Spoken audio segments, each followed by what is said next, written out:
आज हम डिस्कस कर रहे हैं एनसीएफ के कुछ इंपॉर्टेंट की पॉइंट्स की कौन कौन से एनसीएफ से इंपॉर्टेंट जो रिलेटेड की पॉइंट्स होते हैं वो।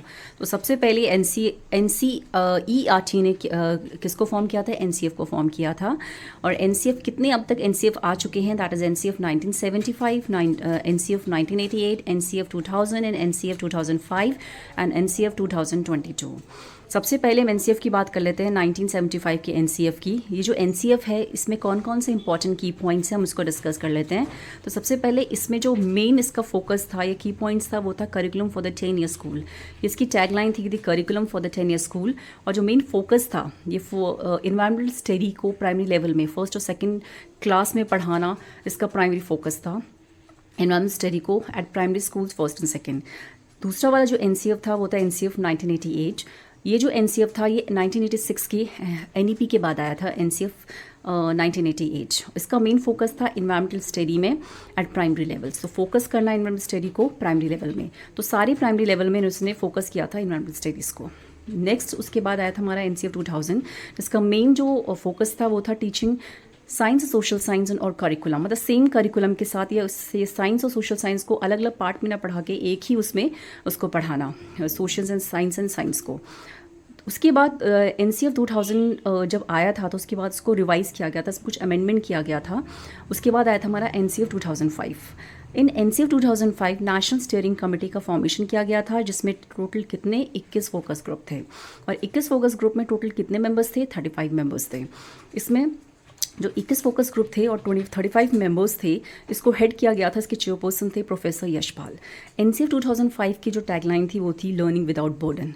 इसमें मेन जो फोकस किया गया था वो क्वालिटी को बढ़ाना, टीचिंग की क्वालिटी को बढ़ाना, क्वालिटी ऑफ एजुकेशंस को मोल्ड करना। ठीक है, तो मेन मतलब क्या था फोकस इसमें कि कैसे हम टीचिंग की क्वालिटी को फोकस करें, मतलब उसकी क्वालिटी को और अच्छा इन्हांस करें, उसको और अच्छा बढ़ाएं और बच्चों पे कोई बर्डन भी ना हो। और उसके साथ साथ हम जो ओवरऑल डेवलपमेंट हो बच्चे का, उसका फिजिकल, उसका मेंटल, उसका सोशल, हर तरीके से बच्चे का डेवलपमेंट हो, उसकी क्रिएटिविटी पे फोकस किया जाए, उस पर कोई बर्डन ना हो। हम कैसे गुणवत्ता को सुधार सकें, एजुकेशन में गुणवत्ता को कैसे सुधारें, तो मेन फोकस था एनसीएफ का। तो फोकस किस में था इसका? मेन क्रिएटिविटी में, एक्टिव पार्टिसिपेशन होना चाहिए चिल्ड्रंस को, children should be active participation, children centred था जो फोकस एनसीएफ 2005 था, वो चाइल्ड सेंटर्ड था। लर्निंग विदाउट बर्डन पे फोकस किया गया था, social, mental and physical growth पे फोकस किया गया था, क्रिएटिविटी पे फोकस किया गया था एनसीएफ 2005 के अंदर। उसके बाद जो सब्जेक्ट, जिन सब्जेक्ट में एनसीएफ 2005 में फोकस किया गया था वो था मैथ्स, प्राइमरी लैंग्वेज पे फोकस किया गया था कि भाई 5वीं क्लास तक मदर टंग कंपलसरी है। एनवायरमेंटल स्टडी पे फोकस किया गया था, एसयूपीडब्ल्यू पे फोकस किया गया था, आर्ट पे फोकस किया गया था, हेल्थ पे फोकस किया गया था, फिजिकल हेल्थ पे फोकस किया गया था। तो ये सब हमारा क्या था, इन सारे सब्जेक्ट्स के ऊपर फोकस किया गया था एनसीएफ 2005 के अंदर।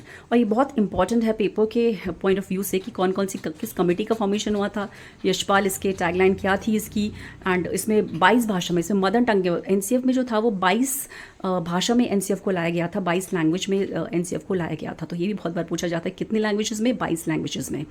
उसके बाद कुछ इंपॉर्टेंट फीचर्स भी थे एनसीएफ 2005 के, that is the first feature is perspective reforms, the second feature is learning and knowledge perform reforms, the third feature is curriculum assessment reforms. इसमें मतलब किस किस की पॉइंट्स को हमने हाईलाइटेड किया है कि एनसीएफ 2005 में हम किन किन चीज़ों में रिफॉर्म्स लाएंगे।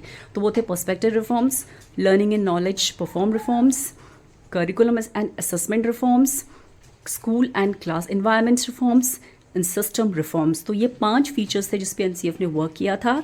और एनसीएफ 2005 का मेन फोकस था learning without burden, main focus था क्रिएटिविटी इनहांस करना बच्चे की, एक्टिव पार्टिसिपेशन होना चाहिए बच्चे का, तो उसका पूरा ऑलराउंड ग्रोथ होनी चाहिए बच्चे की। तो दीज आर द इम्पॉर्टेंट की highlights of NCF 2000 NCF, all the NCF कि कौन कौन से और किस किस एनसीएफ में कौन कौन से इंपॉर्टेंट की पॉइंट्स थे, वो सब हमने एक छोटे से वीडियो में डिस्कस कर लिया है।